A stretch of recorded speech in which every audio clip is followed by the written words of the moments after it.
시청자 여러분 안녕하십니까? 집중토론의 김유미입니다. 호남 지역의 한국학 자료와 사라져가는 민간기록 문화유산을 체계적으로 조사, 보존, 연구하는 곳이 있습니다. 바로 호남기록문화유산의 허브인 한국학 호남진흥원인데요. 호남 역사의 산 증인인 한국학 호남진흥원이 올해 설립 6주년을 맞이했습니다. 이와 더불어 호남학의 대표 연구원인 전남대 혼합학연구원도 설립된 지 60주년을 맞이했는데요. 호남을 대표하는 국가기관과 대학연구원인 만큼 호남학의 미래를 책임지는 동반자가 되지 않을까 싶습니다. 자, 그래서 오늘 집중토론에서는 호남학의 과거와 현재를 진단하고 앞으로 호남학 연구와 진흥을 위해서 어떤 노력들이 필요한지 토론해 보겠습니다. 오늘 토론 함께 하실 네 분입니다. 먼저 천득염 한국학 호남진흥원장 나오셨습니다. 어서 오세요. 네, 안녕하세요. 네, 다음은 정명중 전남대학교 호남학 연구원장님 나오셨습니다. 네, 반갑습니다.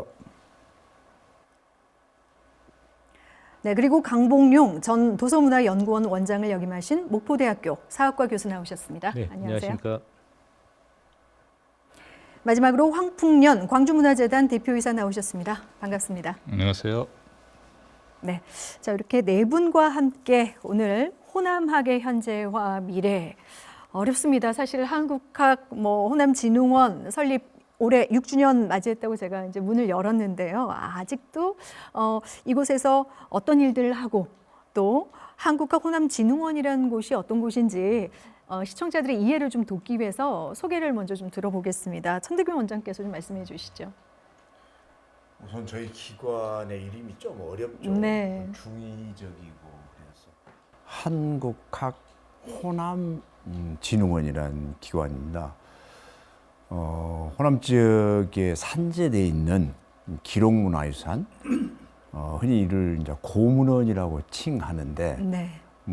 과거에 6.25 경전이랄지, 일기랄지, 주고받는 편지랄지, 또 국가에서 사령장을 내줄 때 하는 교지랄지, 이런 것들을 되게 민간인들이 기록문화유산을 가지고 있어요. 이를 일단 수집하고 네. 정리하고 또 좋은 환경 속에서 이제 보존을 해야 되죠. 네.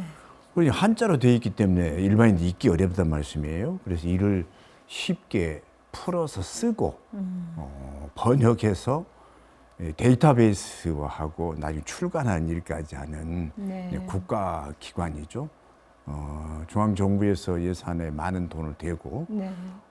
광주시하고 전라남도에서 저희들이 운영할 수 있는 돈을 좀 대주어서 현재 6년째 운영하고 있는 한국학 관련 기관입니다. 그렇군요. 예. 우리가 기록의 민족이다 할 만큼 사실 이 기록이 갖고 있는 유산의 어떤 가치나 이런 것들을 보존하고 관리하고 하는 어떤 기관이 필요했고 이런 곳에서 이제 지금까지 설립 과정에서 특히나 광주와 전남이 공동으로 추진해서 만든 어떤 기관으로서 그동안 대표적인 추진 사업이라든지 어떤 성과들이 있다면 덧붙여서 간단히 좀 소개를 해 주시죠.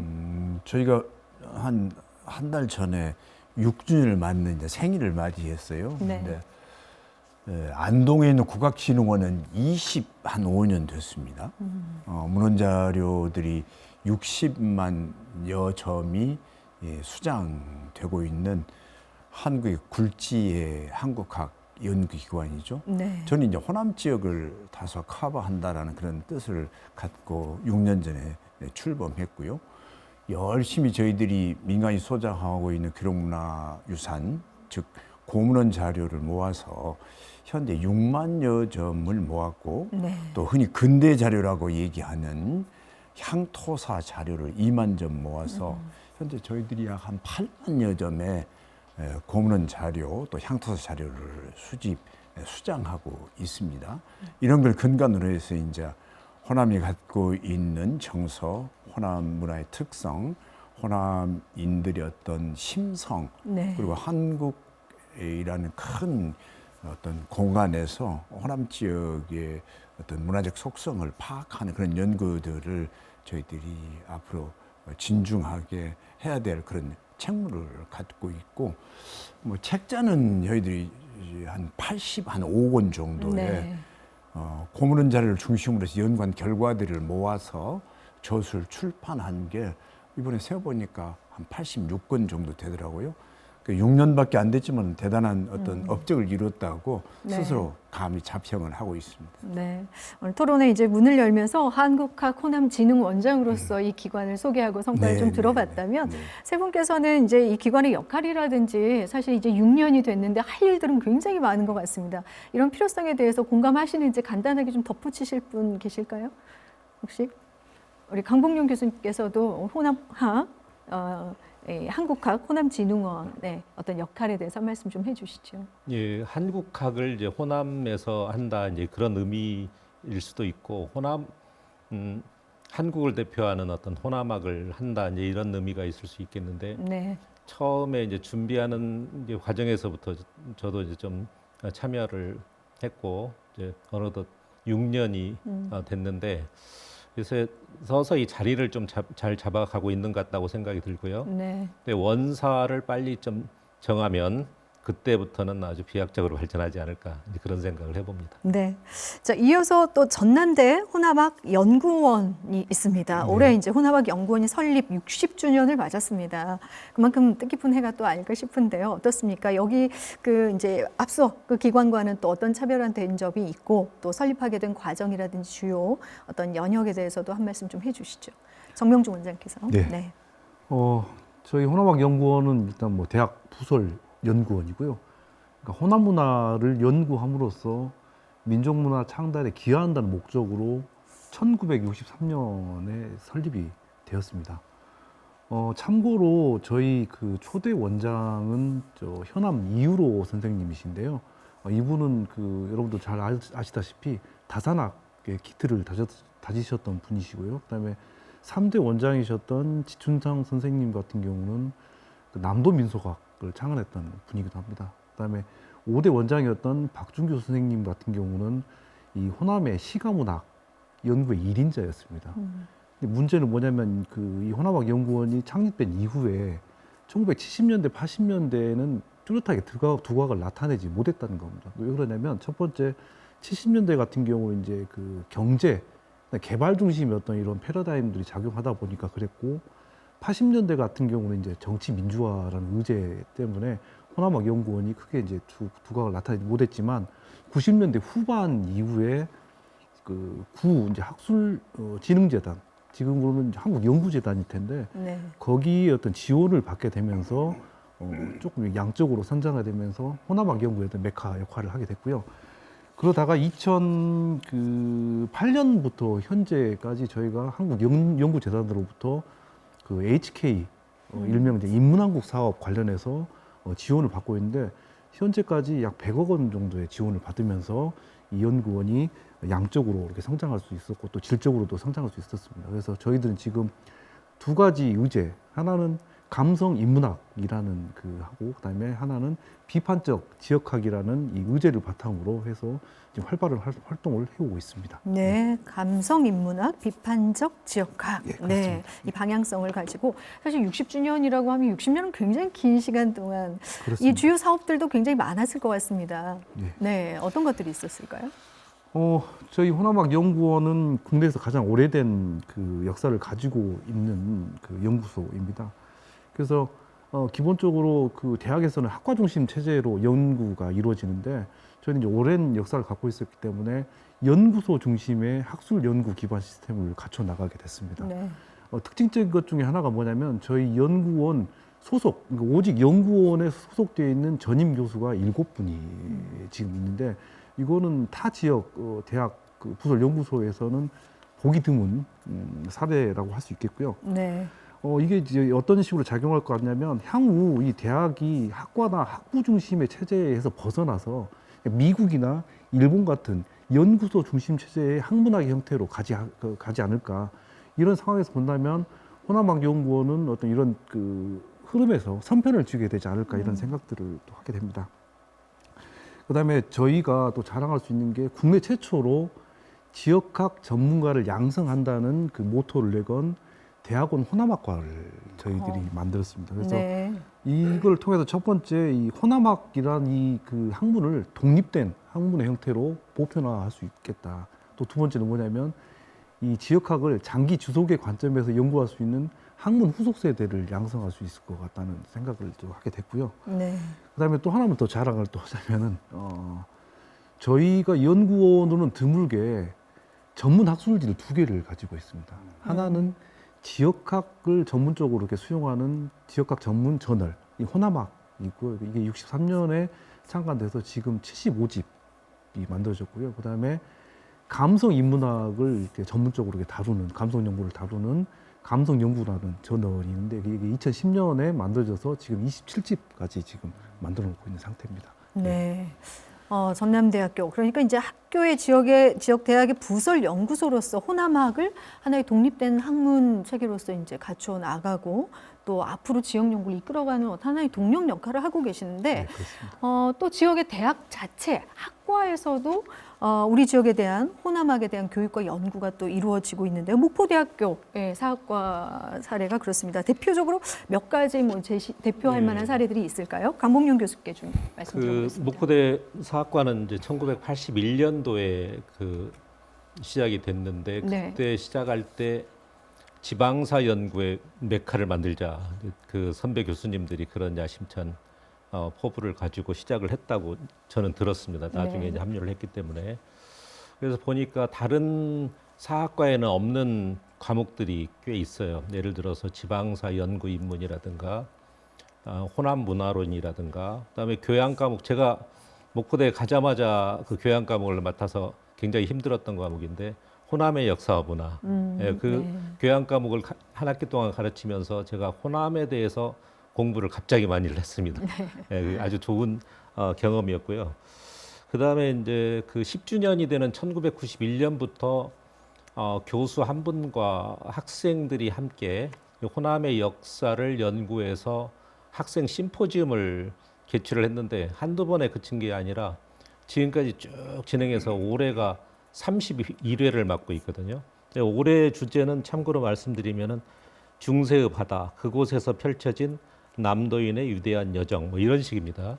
그래서 올해 31회 학생 심포지움은 11월 9일 날 하니까 좀 네. 관심 가지고 그 한번 바라봐 주셨으면 좋겠고요. 네. 그 다음에 이제 1998년에는 지방사 연구를 전국화하자라고 하는 그런 생각에서 역사문화학회라고 하는 학회를 설립하고 그 학회에서는 이제 지방사와 지방문화라고 하는 학회지를 발간합니다. 그래서 지금은 아주 유수의 전국적인 그런 학회로 발전해서 활동하고 있는 그런 상황이죠. 그래서 지방사 연구가 목포대 사학과에서 시작해서 전국으로 확산되었다라고 하는 자부심을 목포대 사학과 사람들은 좀 가지고 있는 것 같습니다. 네, 우리 대학 또 지역의 대학에서 이런 활동들을 하는 것에 대해서 천태균 원장께서는 어떻게 보시는지 말씀해 이제 주시죠. 호남학연구원의 업적은 네, 한마디로 지역학 연구 기관에서 탁월하다, 대단하죠. 업적, 역사, 갖고 있는 뚜렷한 정체성. 근데 근자에 들어서서 호남학이라는 큰 대명제가 뭐 밖에서 봤을 때 조금 희석 혹은 퇴색되어 가고 있음을 느끼면서 야 주된 어떤 그 메인 스트림은 호남학이면 좋을 텐데 네, 뭐 감성이랄지 다소 뭐 학자들은 다 알죠 무슨 네. 말인지. 그러나 일반인들이 보고 느꼈을 때는 전남대학이 갖고 있는 정체성과 전남대학 안에 있는 연구소로서 호남학 연구원이 갖는 정체성이 맞춰서 이 지역 연구를 더 이렇게 깊게 했으면 하는 그런 바람이 있죠. 그래서 언젠가는 오히려 그 메인스트림에 더 충실하는 그런 연구 결과나 업적들이 나오길 기대하고 있는 것은 사실입니다. 네, 연구하시는 교수님들은 그렇게 생각할 수도 있는데 또 한편으로는 그 우리 호남학 그 연구원이나 또는 목포대학교 같은 경우는 도서문화연구소 같은 경우가 일단 대학 안에 있는 연구의 성과나 이런 것들이 일반 시민들과 이렇게 좀 교감되는 부분에 대해서 갈증 같은 것이 호남학이 그냥 좀 먼 역사 이야기로만 비춰지지 않나 이런 부분도 있고 그래서 저는 그 한국 호남진흥원 이번에 6주년 때 가가지고 이렇게 발간된 책들 보면서 제일 반가웠던 게 그 호남학 산책 네. 이 문고판으로 나온 예, 게 예.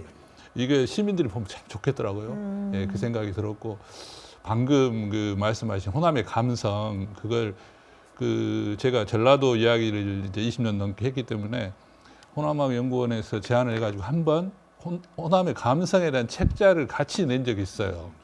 예, 전남대하고. 근데 그때 저도 그런 생각했거든요. 네. 이거 우리랑 같이 이렇게 하는 게 이렇게 새로운 시도인가? 본래 연구하고 좀 이런 생각을 했는데 그 책은 학자들은 논문을 쓰고 현장에 취재하는 기자들은 현장 취재의 르포 같은 것을 묶어가지고 낸 책이었기 때문에 이런 시도를 하는 것도 조금은 의미가 좀 네. 있겠다. 조금 근데 그 뒤로는 이제 그런 걸 못 봤거든요. 네. 그리고 도서문화연구소의 섬에 관한 연구는 정말 대단했다고 생각을 섬의 가치 네. 같은 것을 연구로서의 기표와 전문성을 갖출 때 또 지역민의 관심을 이끌 수 있는 어떤 그런 방법들은 같이 병행되는 게 좋을 것 같다라고 얘기를 하셨고 좀 전에 이제 도서문화연구원 얘기를 잠깐 해주셔서 실제로 지역화 교육 연구를 위해서 지금 호남문화 컨텐츠 연구소 또 도서문화연구원 등이 설립됐죠. 강봉민 교수께서 좀 더 이 부분에 대한 설명을 좀 보완해서 해주시죠. 예, 그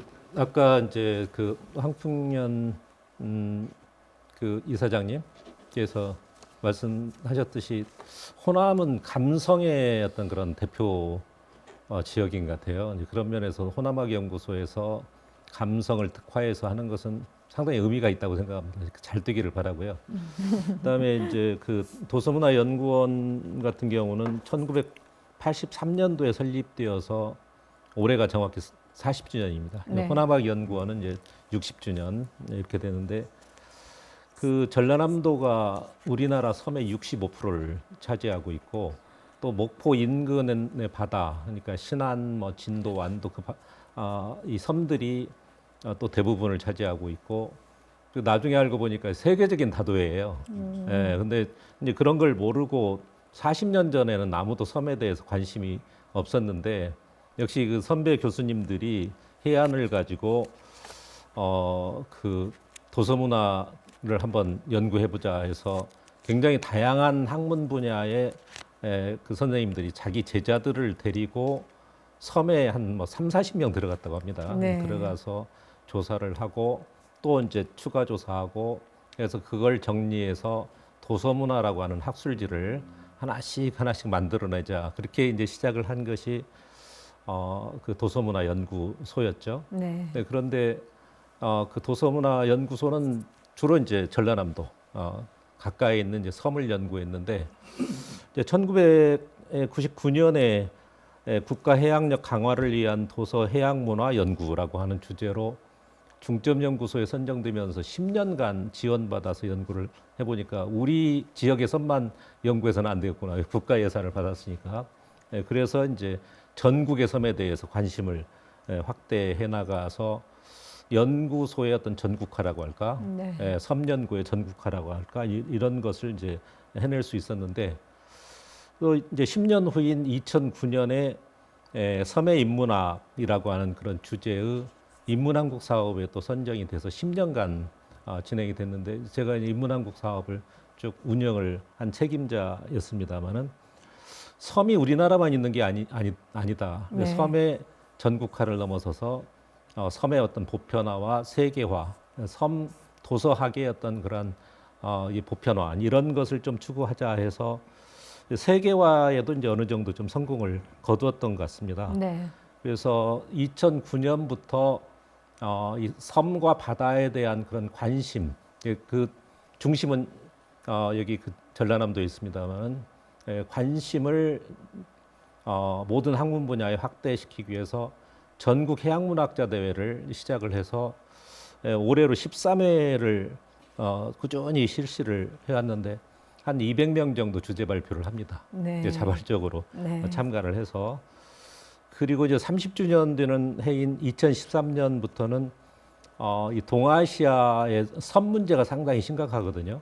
네, 학자들이 어떤 그런 완충자 역할을 하자라고 하는 취지에서 동아시아 도서해양 문화 포럼을 결성해서 그것도 역시 빠짐없이 쭉 코로나를 넘어서서 그때 비대면으로 막 하면서 유지를 해가지고 올해로 11회를 지금 곧 진행할 예정이라고 그렇게 들었거든요. 네. 그리고 이제 2019년에는 이제 섬의 날 국가기념일을 제정을 해서 섬에 대한 그런 관심을 좀 확산시켜 나가자.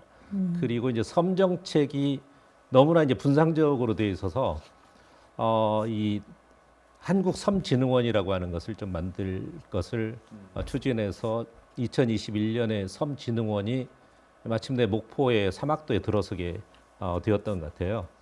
이게 섬이라고 하는 것은 호남학의 핵심 의제고 아까 감성도 마찬가지입니다만은 강이라고 하는 것도 이제 호남학의 하나의 중심 의제다라고 하는 그런 차원에서 호남학의 중요한 부분을 연구한다 그렇게 이해를 하면 되지 않을까 생각이 듭니다. 네, 쭉 이렇게 말씀을 듣다 보니 호남학이라는 게 정말 그 호남의 생태 환경이 기반이 되는 모든 지역 문화라고 생각이 들고 그 중에 이제 섬에 대한 이야기 도서 이게 갖고 있는 어떤 의제 중요성에 대해서 좀 강조를 해주셨습니다. 정명준 원장께서도 좀 덧붙여서 하실 말씀 예. 있으시면 해주시죠.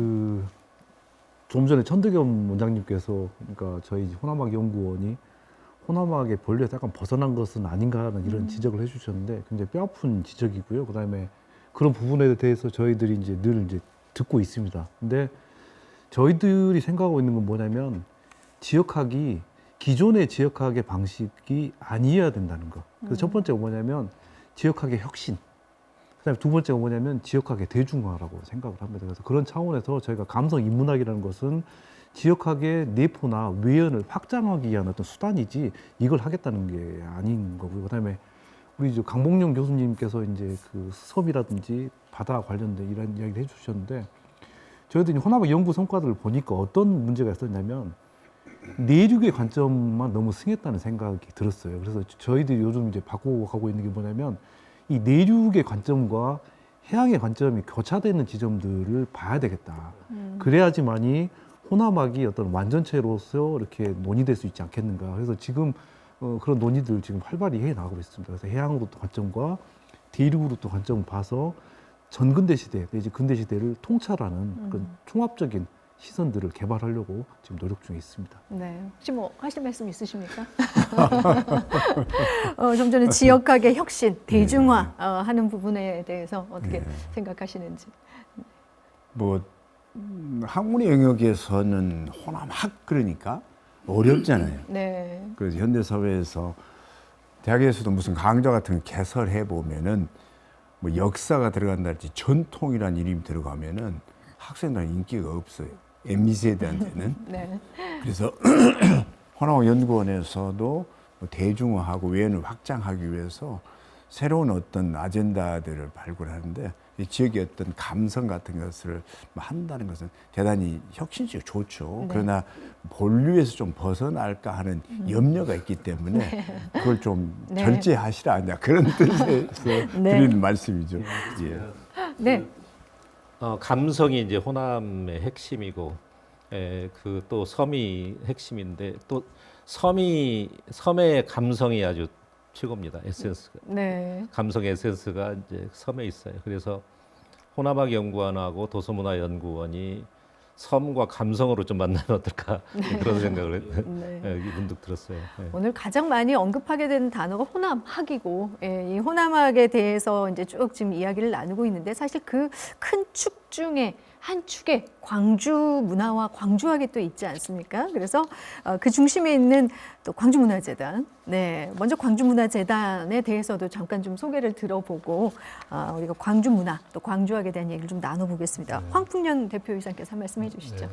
광주문화재단은 이제 광주 시민들의 창조적 문화활동 그리고 또 문화예술의 향유 기회를 확산하기 위해서 2011년에 광주시가 출연해서 만든 그런 기관입니다.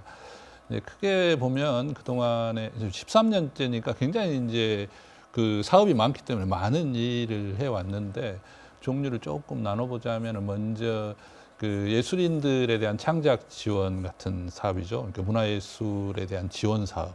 그러니까 지원 사업, 그리고 예술인들에 대한 복지 사업 같은 것이 좀 늘어나고 있고요. 두 번째로는 시민문화 향유를 위해서 문화예술에 대한 교육 사업, 그리고 여러 가지 지역의 축제 같은 문화축제 이런 것들, 이번에 프린지 축제도 했습니다만은 그런 사업, 그리고 이제 광주 호남학과 광주학하고 연관이 될 수 있다고 할 그런 분야는 광주만이 가진 어떤 문화자산, 어떤 매력 이런 것들을 발굴해 가지고 이제 그걸 기반으로 한 다양한 문화 콘텐츠를 만들어내서 그걸 시민들과 공유하는 사업, 이게 이제 지역학과 연관되는 그런 사업이라고 할 수 있습니다.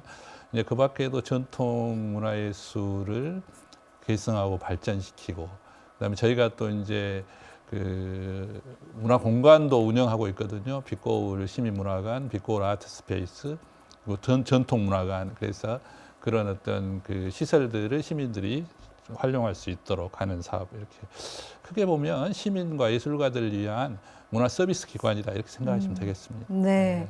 우리가 이제 광주 문화, 또 광주 학, 네. 호남학, 이렇게 이제 지역의 문화나 학을 붙임으로써 그 소중한 어떤 가치를 인정하고 깊이 있게 다루고자 하는 취지는 있으나 사실 크게 와닿거나 이렇게 딱 이게 무엇이다라고 이렇게 명확하게 드러나기가 어려워서 광주 문화, 광주학의 어떤 예시 같은 게 있을까요? 사실 그 호남이라고 하면은 사실 굉장히 큰 범위잖아요. 예. 근데 이제 나중에 뒤에 가서 그런 이야기를 좀 할 기회가 있을 겁니다만은, 특히 그 자치분권 시대를 맞아서 그 큰 단위의 지역학 말고 그 자기 그 자치 단위별로 자기 지역에 대한 작은 지역학들이 매우 활발하게 일어나고 있죠. 네. 예, 근데 이제 광주학의 경우는 광주 시민들의 기억, 광주 시민들의 삶 현장에서 어떤 꼭 기억하고 또 발굴하고 이런 어떤 이야기들을 모아내는 작업이라고 생각하시면 될 겁니다. 아마 우리 교수님들이 말씀하시는 호남학은 좀 더 학문에 가깝다면, 약간 그 광주학은 시대적으로 봐도 조금 근현대 100년의 어떤 시민들의 일상하고 매우 밀접한 그런 어떤 생활 문화나 이런 것들을 모아내서 같이 이제 공유하는 그런 작업들이죠. 뭐 우리 천두명 원장님께서도 이 지금 광주학과 관련해서는 매우 깊게 이렇게 참여하셔가지고 이 사업 방향 같은 것을 그 기틀을 잡아주셨거든요. 그래서 네. 뭐 어떻게 보면 광주학의 기원이라고 할 수 있는 시작은 2012년에 지금 돌아가셨습니다마는 그 박선홍 선생님께서 쓰신 광주 100년, 그것을 이제 저작권을 이렇게 기증받아가지고 책을 내고, 네. 그다음에 이제 무등산 이렇게 낸 다음에 이제 우리 김정호 선생님의 광주 산책 이런 책들을 내기 시작하면서 이제 시작을 했고요. 네. 그래서 지금까지 한 작년까지 30권 정도의 이제 광주학과 관련한 책을 냈습니다. 근데 그런 책들이 이제 대학이나 학술 연구기관이 내는 그런 책들하고는 좀 다르죠. 네. 훨씬 다른. 올해도 교양서로 저희가 그 광주 일상, 그러니까 말과 관련한 책을 작년부터 내기 시작해가지고 두 번째 책을 내고, 또 광주천에 얽힌 그 다양한 시민들의 이야기를 모아내는 모노그래프 이렇게 냈고요. 네. 또 기획도서로는 지금 일제강점기 시대의 그 군사시설들이 자꾸 발견이 되잖아요, 광주 안에서. 그래서 그것을 이제 이렇게 밝혀내는 그런 그 요새의 땅, 상무대 이런 책들을 네. 이렇게 발간해낼 예정입니다. 광주학의 출발이 어떻게 보면 이제 우리 주변의 이야기고 광주의 이야기고 그 기록물이 기반이 된다라고 이해해도 혹시 될까요? 혹시 원장님께 한번 천득일 원장님이나 우리 김성령 이사께 한번 이제 묻고 싶습니다. 호남학에 대한 얘기가 그 근저에 있어야 할 것 같아서 아, 네. 호남학이라는 얘기를 먼저 좀 해보면은 호남 지역에 관한 학문이지 않겠어요? 네, 뭐 네. 총체적인. 네. 그렇다면 이제 호남이 어디냐? 한반도의 남서쪽, 금강의 이남, 그리고 경상남도 경계는 이제 섬진강을 되게 이렇게 하나의 공간으로 하고 있는 어떤 지리적인 어떤 볼륨을 차지하고 있는 공간이죠. 네. 근데 이제 역사적으로 이제 고대부터 현재까지 공간으로는 금강에서 섬진강까지 그리고 호남이 갖고 있는 속성으로 따지면 도서와 해양, 네. 도서와 해양, 아까 강 교수님께서 얘기하신 것처럼, 그리고 내륙과 섬을 연결해주는 강과 넓은 뜰, 그리고 조금 가면은 높은 지산 같은 1000m 이상 높은 어떤 산, 그 공간에서 이루어진 문화의 어떤 총체적 현상을 네. 우리는 이제 호남학이라고 할 수 있겠죠. 네. 뭐 장르를 따지면 엄청나게 다양하지 않겠어요? 꼭 기록물이 아니더라도. 그렇죠, 네. 그렇죠.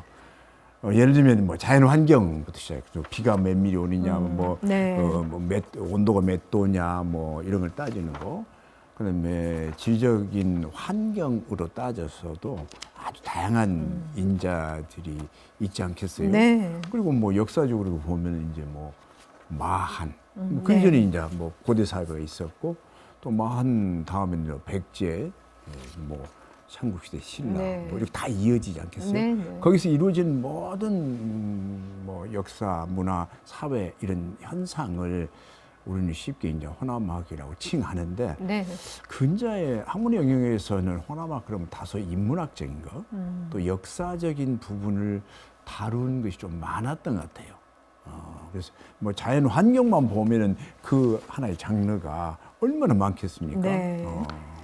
그래서 호남 지역에서 호남학은 우리가 가장 기본이 되는 화두이면서 그 지평이 되는 것이죠. 네. 그러면 이제 광주는 호남 지역의 웅도로서 자리가 하고 있고, 뭐 고려 이후에 왕건 이후에 뭐 광주라는 이름이 나타나고, 뭐 무진주, 그다음 나주에서 광주로 옮겨오고, 광주의 어떤 그 거점 도시가 되면서 광주가 이제 근대화되고, 서양의 선교사들이 들어오면서 양림동 지역이 이제 서양화되는 그런 과정 속에서, 그래서 광주학하고 호남학은 바탕은 당연히 같고, 네. 시기적으로 나눈다면은 아마 전 근대는 호남학 쪽에서, 네. 뭐 근대는 광주학 쪽에서, 그리고 공간은 넓게 호남으로 보고, 광주라는 행정구역 안에서 네. 좀 광산 지역까지 포함하는,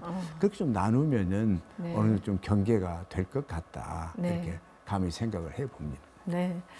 경계를 굳이 나누자면 나눈다면, 이제 굳이 그렇게 나눈다면. 얘기를 해주셨는데, 사실 네. 말씀을 들어보니 결국엔 그 안에 지역민이 있는 것이고, 지역민의 이야기여서 사람과의, 좀 전에 광주학도 말씀해 주셨지만 광주의 이야기라는 건 결국 지역민과의 소통이 그만큼 또 중요하다는 건데, 어떻게 이 부분에 대해서 이제 광주학과 광주 문화를 이야기할 때 지역민과의 소통을 중심으로 어떻게 진행이 되고 있는지 조금 더 황풍령 대표이사께서 말씀해 주시죠. 뭐 저희도 이제 이 다양한 책들을 이렇게 펴내고 있습니다만은, 아까 그 원장님 말씀하신 그런 그 시대 구분으로 보면 네. 광주가 그 전라도가 광주, 그러니까 전남과 전북으로 이렇게 나눠지면서 광주가 이제 어떤 도청 소재지 역할을 하는, 아마 1896년을 기점으로 그 이후로 이제 광주, 현재 보는 광주의 정체성 같은 것을 그때로 볼 수 있으니까 시대 구분은 그렇게 된다고 저는 봐져요. 또 연구의 대상도 제가 볼 때는 네. 그렇게 나눠지는 것 같고. 근데 이제 책만 펴내 가지고는 현재 시민들하고 이렇게 같이 공감하고 소통하는 게 없잖아요. 그래서 이제 문화재단은 또 그렇게 해서는 안 되는 기관이고, 그래서 어떻게 하면 가까이에 있는 그 광주의 이야기 또는 역사문화자산의 소중함을 이렇게 같이 공감할 수 있을까 하는 그런 방편으로 이제 2015년에 광주와 콜로키움이다 그래가지고 한 해에 5번씩 해가지고 벌써 35번에 걸쳐서 그런 어떤 주제를 놓고 계속 이야기하는 그런 그 자리를 만들어 왔어요. 예를 들면 네. 이제 주제라면 뭐 광주 읍성에 관한 이야기, 또 광주 안의 지명에 관한 이야기 또는 또 한말의 의병과 관련한 이야기 이런 것들 그리고 또 우리 천득명 원장님 같은 경우는 이제 광주의 건축과 건축가들에 대한 이야기 이런 것들 주제로 이야기를 그리고 이제 80년대 이후에 민중 문화예술 운동, 민중운동 같은 거 이런 것들 그러니까 시민들이 직접적으로 관심을 갖고 뭔가 공감할 수 있는 이야기들을 주제로 끊임없이 이제 콜로퀴움을 이렇게 해왔고요. 이 올해는 이제 작년 같은 경우는 또 좀 더 가깝게 느낄 수 있는 주제가 뭐가 있을까 해가지고 광주의 패션 이야기도 5번 더 하기로 했어요. 네. 그렇게 했고 올해는 이제 콜로퀴움이라는 이야기 대신에 광주 탐구 생활 이렇게 바꿔가지고 광주의 5가지 이야기를 가지고 이제 좀 방식을 시민들이 좀 더 좋아할 수 있는 방식으로 인문학 강연, 그다음에 또 공연, 그리고 뭐 체험, 네. 그리고 전시 이렇게 다양한 방법으로 광주의 가치를 느끼고 공감하고 스스로의 어떤 시민으로서의 자긍심을 높이는 그런 일들을 이제 사업들을 하고 있습니다. 그렇군요. 오늘 뭐 토론에서 다양한 이야기들 또 사업 추진 뭐 사업 이야기들을 해주고 계시지만 중간중간 그래서 호남학이 무엇인지에 대해서 말씀을 계속 할 수밖에 없는 상황입니다. 혹시 정영중 원장께서도 우리가 이제 호남학을 다루고 있어서 이제 이게 무엇인지에 대한 어떤 정의 개념에 있어서 혹시 덧붙이실 말씀 있으십니까? 네, 지금 이 자리에서 뭐 호남학, 뭐 광주학, 뭐 서울 쪽에는 뭐 서울학, 뭐 경기학, 뭐 인천학, 뭐 전북학 이런 여러 가지 학문의 형태가 있는 것 같습니다. 근데 네. 저는 그거를 어떤 포함 관계라든가 이런 식으로 파악을 해서는 안 된다는 생각을 합니다. 그러니까 대등하게 보는 게 중요하다는 생각을 하고요. 이런 이야기를 좀 해보고 싶습니다. 지역학이라는 게 사실은 지역의 구체적인 현실로부터 구성되어가는 어떤 학문의 형태가 돼야 되는데 네. 제 이야기가 자칫 좀 추상적인 이야기가 될 수 있겠습니다만 아까 제가 말씀드렸던 것처럼 지역학의 혁신이라든가 대중화를 위해서 좀 짚고 넘어가야 될 부분이 좀 있는 것 같아요. 그러니까 우리가 보통 이제 그 사람들 만나서 이야기할 때 호남학 이야기가 되면 이렇게 반응이 뭐냐면 그게 무슨 학문이 돼. 그러니까 이 반응을 제가 이제 궁금해하다가 찬찬히 생각해봤더니 이분들이 생각하는 학문이란 거 뭐냐면 극히 뭡니까 서구의 어떤 근대적 학문 체계를 이야기하는 것 같더라고요. 그래서 그 시스템으로 보게 되면 호남학이라는 것은 학문이 아니에요. 그러니까 뭔가 이렇게 모호한 형태로. 근데 이거를 과연 이것이 일반적으로 맞는 것인가? 그렇지 않거든요. 제가 봤을 때 이 학문의 전통이 서양하고 좀 동양하고 다르다고 봅니다. 서양 같은 경우는 보통 이제 영어로 하게 되면 사이언스, 그다음에 뭐 독일어로 하게 되면 비신샤프트 정도 되는 것 같더라고요. 뭐 제가 잘 모르지만. 근데 이런 체계에서 보게 되면 동양의 학문 같은 경우 주로 이제 실천의 측면들을 강조하는 측면들이 강합니다. 이를테면 서양 학문들은 뭐 미란 무엇인가, 뭐 정의란 무엇인가. 그러니까 와디스 계열이라면 동양의 학문 전통은 뭐냐면 덕을 어떻게 실현할 것인가, 아니면 진리를 어떻게 추구할 것인가 이런 실천적인 맥락들이 강했었거든요. 근데 이런 측면에서 보게 되면 어떤 지식의 독자성이라든가 체계성, 엄밀성을 강조하는 측면에서 보게 되면 동양의 학문은 이상한 거예요. 모호하고. 네. 근데 이 서양 학문은 어떤 존재의 측면을 강조했다면 동양의 학문 같은 경우는 실천적인 측면들. 그래서 저는 여기서 물음을 좀 바꿔야 된다는 생각을 합니다. 네. 그러니까 호남학이란 무엇인가가 아니라 호남학이란 이름으로 우리는 무엇을 할 수 있는가로 바꿔서 해야 된다는 생각이 듭니다. 네. 그렇게 되면 이제 호남학이나 뭐 광주학이다 이걸 어떤 정체성들을 설립하는 것이 아니라 어떤 당면 문제를 해결할 것인가가 되는데 제가 봤을 땐 2가지 문제가 있는 것 같습니다. 첫 번째는 바로 뭐냐면 이 서울 내지는 이제 중앙이라고 그러죠. 중앙과 지방의 어떤 위계적이고 폭력적인 이분법들을 어떻게든 해체하는 그런 힘이 돼야 된다. 무기가 돼야 된다고 생각하고요.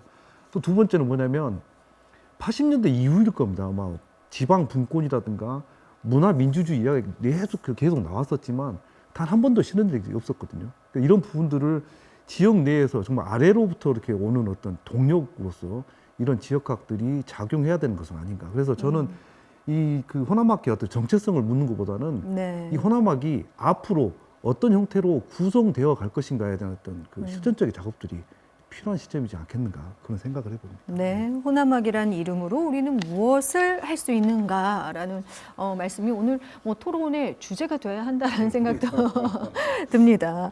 그래서 사실은 이제 호남학이라는 이름으로 우리가 무엇을 해야 하긴 하는데 사실 이걸 하기가 굉장히 어려운 게 또 호남학이지 않습니까?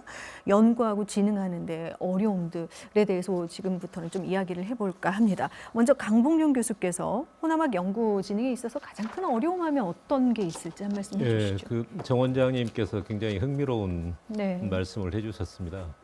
그러니까 그 호남학도 일종의 이제 지역학, 이제 혹은 지방학. 이제 지방이면은 이제 서울하고 지방하고 이렇게 좀 위계 질서를 생각하기 쉽습니다만은 원래는 서울도 지방이거든요. 네. 한성부의 부윤이 통제하는 거기가 왕이 있으니까 이제 중앙이 됩니다만은 그래서 상대적인 비교를 할 때는 지방이라고 하는 표현이 이제 정확하고 독립적인 완전히 독자적인 것을 거기만 딱 나눠서 예를 들어서 뭐 아시아 지역도 이제 지역이고요. 네. 그다음에 뭐 예를 들어서 이제 광주 지역도 광주 하나의 지역이고 어떤 구도 하나의 지역이 될 수가 있거든요. 이 지역이라고 하는 건 그냥 그 설정하기 나름입니다. 이게 지방이라고 하는 것은 역사성이 있고 상대성이 좀 있는 건데 지방이라고 쓰면은 중앙과 지방해 가지고 좀 위계 질서를 이야기하는 것처럼 생각하는 그런 경향이 있는데 반드시 그런 것은 아니다. 상대적이고 역사적인 어떤 그런 측면에서 볼 때는 지방이라고 하는 개념도 상당히 유효하다. 이제 이런 생각이 들고요. 네. 그다음에 이제 그 어떤 지역 혹은 지방에 인간의 어떤 삶의 흔적이 남겨놓은 것이 역사고 문화잖아요. 그러니까 그 지역의 자연 환경이라고 하는 것이 정말 중요합니다. 예를 들어서 광주에서 무등산이 없는 광주를 한번 생각을 해보십시오. 네. 예, 이제 무등산이 이제 얼마 전에 또 국립공원으로 지정이 되기도 하고 그 다음에 이제 정상부에 있는 군부대도 이제 이전하기로 했다고 하니까 광주 시민들이 얼마나 좋아합니까? 이거 상징이거든요. 자연 그런 독특한 자연 속에서 인간이 어떻게 적응하면서 살아왔는가라고 하는 어떤 그런 부분을 호남학이라고 하는 어떤 그런 것하고 좀 연결시켜서 볼 때 아무튼 그 가장 핵심적이고 중심적인 구심체가 되어야 될 것은 역시 한국학 호남진흥원이라고 생각을 합니다. 네. 호남학, 네. 지리적인 어떤 범주에서부터 학문으로서 규정이 필요한 일이지만 규정을 짓는 순간 또 어려움이 따르는 그런 말씀들을 해주셨습니다. 황풍용 대표이사께서도 한 말씀 해주시죠. 어려움이라고 하면 또 뭐 여러 가지가 있겠습니다만 어떤 게 있을지. 우리가 네. 사실 이제 지역학 하면서 제주도의 제주화 연구센터나 이런 데 가서 호남 제주 옛날에 호남 제주도 호남이었다. 우리 호남가 보면 첫 구절에 그러잖아요. 한평천지 늙은 몸이 광주 고향을 바라보고 제주어선 빌려 타고 이렇게 이야기하면 제주 사람들이 아주 싫어합니다. 네, 제주는 옛날에 탐나라고 독립국이었다 그래요. 네. 그래서 이 호남이라는 이름이 과거에 어느 일정 구역을 다 포괄하는 그런 범위지만 이제 그 범위를 벗어나야 된다. 그 개념을 벗어나야 된다는 생각이 들고 네. 원장님 이제 방금 말씀하셨는데 저는 왜 지역학을 해야 되는가 이게 굉장히 중요하다고 생각합니다. 그 지금까지 모든 역사라는 것이 중앙의 집권이고 뭔가 그 과거 같으면 왕조 시대는 왕과 귀족들의 이 주인공인 그러나 시대는 점점 모든 사람이 동등하게 인권을 누리는 민주 시대로 가기 때문에 그에 발맞춰서 지역 모두가 말씀하신 대로 다 독립적인 어떤 우리 삶의 무대라는 것이죠. 그러니까 왜 지금 그 작은 지역학이 중요하냐? 이것은 내가 광주 사는 사람으로서, 내가 나주에 사는 사람으로서 내 자신의 정체성, 내 자신의 정체성은 어디에서 비롯되는가? 그리고 또 이 오랫동안 역사 속에서 이 지역에서 일구어온 문화를 내가 왜 지켜나가는 것이 중요한가에 대한 소명 이런 것들을 같이 공감해야만 지역 공동체가 건강하게 갈 수 있고 네. 또 궁극적으로는 지역 소멸을 막을 수 있는 근원적인 힘이 생기는 것이죠. 그래서 왜 지역학을 하는 것이 중요한가 그런 의미에서 호남학으로 이제는 범위 자체가 많이 달라졌지만 저는 볼 때 한국과 호남진흥원에서 하고 있는 일들은 매우 중요한 일이죠. 왜냐하면 과거에 우리 선조들이 이뤄놓은 역사적인 사료들을 부지런히 그것을 그 현대어로 번역하고 그것이 가리키는 것들의 메시지나 또 그 속에는 매우 중요한 문화 콘텐츠의 원천 소스들이 다 들어있거든요. 그래서 네. 그런 작업들을 하는 것이 매우 중요하고 광주, 무슨 나주, 담양 이것은 자기 공동체의 건강성을 위해서 그 지역이 중심이다라는 의미에서 작은 지역학도 활발하게 가야 된다 이런 생각을 합니다. 네. 정명중 원장께서 다 말씀해 주시죠. 예, 예. 그 한국학 호남진흥원이 어쨌든 호남학의 허브이고 허브여야 한다는 것은 너무나 명확한 그 일인 것 같습니다. 근데 이것은 이제 제도적인 문제고요. 그러니까 학문이라든지 여러 실천적인 측면에서 보게 되면 우리가 호남이라고 했을 때 실제 어떤 감성이라든가 어떤 정서의 맥락에서 보게 되면 서부하고 동부 다릅니다. 그다음에 그 영광 있는 이쪽 그 해안가하고 저쪽 남해 쪽 있는 해안가의 정서나 이 감성의 차이가 있거든요. 이걸 뭉뚱그려서 호남이라고 하기는 애매한 지점들이 있습니다. 근데 그걸 인정하고 나서 저는 지역학은 어떤 형태든 간에 백가쟁명식으로 자기 주장을 저는 해야 된다고 봅니다. 그래야지만이 거기 안에서 횡단도 이루어지고 연대도 이루어지게 되면서 뭔가 새로운 걸 만들어 나갈 수 있지 않겠는가. 그러면서 동시에 이 호남학이라는 게 학문적 정체성들을 가져갈 수 있지 않겠는가. 근데 고정된 것이 아니라 늘 변화시켜 나가는 방식으로 정체성들을 수립해 나갈 수 있는 것은 아니겠는가. 이런 생각이 들고요. 네. 제가 한 가지 매우 지엽적인 문제로 보일 수 있겠는데 앞에서 했던 이야기가 좀 모순될 수 있는 이야기겠지만 그 뭐 서울학, 뭐 경기학, 아까 말씀드렸던 것 인천학 이런 여러 가지 학문들이 1990년대 후반 이후에 이렇게 정말 르네상스를 맞는 것처럼 이렇게 태어났습니다. 근데 문제는 뭐냐면 이런 추세에 그 학문을 국가적으로 관리하는 시스템이 있지 않습니까? 뭡니까? 한국연구재단. 보게 되면 이 지역학 관련된 학문 분류 코드가 없어요. 이게 어떤 문제를 일으키냐면 저희가 이제 그 연구재단에서 이렇게 수행하는 어떤 사업을 응모하기 위해서 코드를 이렇게 선택해야 되잖아요. 네. 그러니까 인문학도 안 되고 사회학도 안 되고. 그러니까 인문학 쪽으로 이렇게 몰아서 이렇게 하게 되면 분명히 이것은 무슨 인문학이냐.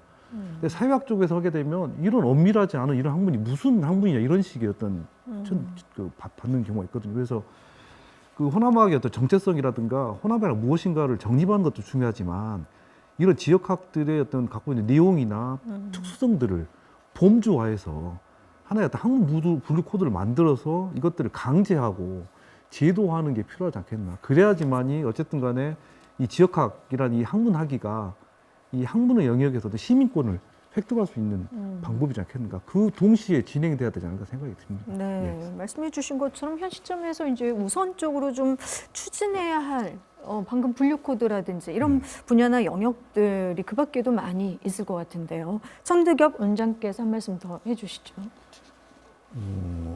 우선 우리 발 앞에 있는 현실적 문제를 보면은 그 지역의 정체성과 자긍자존을 위해서 지역학을 한다. 또 상대적 개념으로 서울에 비해서 지방이라는 상하의 이 개념에 알맞지 않은 게 지역학의 어떤 자존과 자긍이잖아요. 근데 그러려고 하면은 지역학에 대한 뭐 흔히 할 수 있는 얘기입니다만은 기본을 천착하는 일, 이게 참 우리 사회가 익숙하지 않은 것 같아요. 네. 무슨 얘기냐면은 뭘 하자 그러면 이미 됐다. 일제시대 해놓았다. 네. 뭐 70년대 했다. 사실 그렇지 않거든요. 참말 말씀이거든요. 지역의 역사 같은 것을 규명하고 정리하고 서술하는 내용이나 방법 같은 것들도 엄청나게 변화하는 양상을 따라가지 못하고 있는 것이죠. 네. 뭐 도지, 광주 시사, 이번에 뭐 전라 천년사 같은 것도 결국은 그런 문제로서 비롯된 것이 아니겠어요? 네. 그러니까 제일 먼저 하는 일은 우리가 무엇을 위해서 무엇을 하느냐, 네. 그리고 무엇을 먼저 하느냐, 선호 문제. 그를 위해서는 우리가 어떤 제도나 장치 이런 것들이 행정력이 뒷받침해 줘야 되는가 이런 것이 참 한번 자기 성찰적 입장에서 바라봐야 될 것 같아요. 네. 근데 이것을 학문의 영역에서 학문은 연구자들의 영역이라고 생각해 버리면 전혀 진일보하지 못하는 네. 거예요. 이게 정치, 행정에서 함께 하지 않고 네. 뒷받침해 주지 않으면 아무것도 못하는 거예요. 정말 그렇습니다. 네. 네, 정치가 선도한달지 행정이 뒤에서 이렇게 밀어줘야 네. 이루어질 수 있는 거예요. 그래서 뭐 많은 기관들이 학문 영역에서 있잖아요. 그런 기관들이 잘 할 수 있게 하기 네. 위해서는 뭐 막연한 얘기입니다만은 이 기본을 다시 한번 돌아보고 열심히 한번 해봐야 되겠다. 네. 그리고 뭐 우리의 지역사를 비롯해서 과거에 했던 것들에 대해서 다시 한번 살필 수 있는 그런 계기를 만들고 하지 못한 것들을 한번 해보자. 예를 들면 호남 사람을 우리가 정리했다고 생각하잖아요. 네. 호남의 인명 같은 거 보면은 정말 많습니다. 예, 뭐 사서에 나온 내용 네. 그리고 그다음에 뭐 향토사 자료 같은 데서 나와 있는 그런 내용들을 네. 천천히 보면은 의외로 빠져 있는 인물이 너무나 많습니다. 그렇군요. 인물 하나만 봐도. 네. 그러니까 이런 일들이 정말 우리 지역에서 조금 더 활발하게 이루어져야 되는데 그러기 위해서는 정치와 네. 행정이 견인하고 밀어줘야 되는 거예요. 네. 예산도 주고 인력도 주고 대구 쪽 경북 쪽에서는 우리 문화재는 대표께서 잘 아시겠습니다만은 이미 지역학을 한 장르로 학문으로 하도록 네. 지원을 해준 거 그때 몇 억이나 했죠? 꽤 많았어요. 근데 꽤 그것을 그 대학에서 네. 대구 경북학을 그쪽 그 지역 대학 10개 대학에선가 교양학 학점 3학점짜리 학점. 과목을 해서 강의를 하고요. 예. 근데 그 예산을 교육부에서 딴 게 아니라 그 대구시 이런 데서 지원했다고 하더라고요. 네. 이미 대구 같은 데는 경북 같은 데는 지역의 문화 자산 중에서 제일 의미가 있고 가치가 있는 것을 어떻게 세계화하느냐 팀이 있는 거예요. 네. 유네스코 세계 문화에 쓴 팀이 따로 운영되고 그걸 위해서 하나하나 10년 목표로 준비하고 있는 거예요. 근데 네. 우리는 그걸 하자고 하면은 아, 이해를 못 하죠. 정말 안타깝습니다. 할 일도 많고 뭐 정치 행정력 이런 것도 필요하고 또 사람의 인력 문제도 있을 것 같은데요. 정명중 원장께서도 장기적인 관점에서 또 어떤 부분들이 좀 더 우선시돼서 추진돼야 할지 한 말씀 해주시죠. 뭐 다 동의하시겠지만 결국은 이 지역학의 장기 지속의 관점에서 연구되기 위해서는 학문 후속 세대를 키우는 게 가장 급선무라는 생각이 듭니다. 네.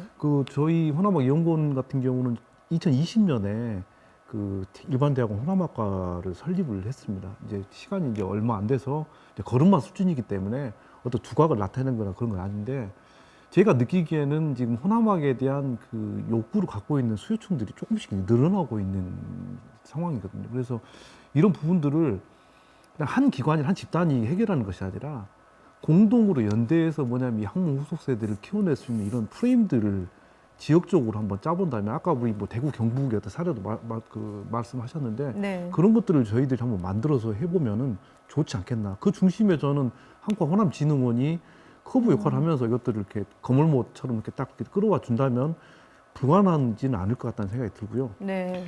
또 하나 제가 또 말씀드리고 싶은 것은 뭐냐면 우리 그 호남학 연구원에서 했었던 가장 큰 작업 중에 하나가 뭐냐면 호남 그 누적 원림 연구였었거든요. 네. 근데 이런 부분들을 조금 더 확대해서 이제 세계 그 문화유산, 유네스코 세계 문화유산 등재하는 이런 일들도 같이 해 나가면 이 지역적으로 굉장히 좋은 시너지 효과를 낼 수 있지 않을까 이런 생각들을 합니다. 예. 네. 지난 2022년 11월 호남학 연구기관 협의회가 또 출범을 했습니다. 이 협의회가 출범하게 된 어떤 필요성 또 추진 배경에도 이유가 다 있을 것 같은데 이 부분에 대해서 천득영 원장께서도 한 말씀 또 해주시죠. 광주, 전남, 전북까지 합치면 대학의 수가 몇십 개 이릅니다. 네. 그 대학은 그 지역성에 맞춰서 남다 특화된 연구소를 가지고 있죠.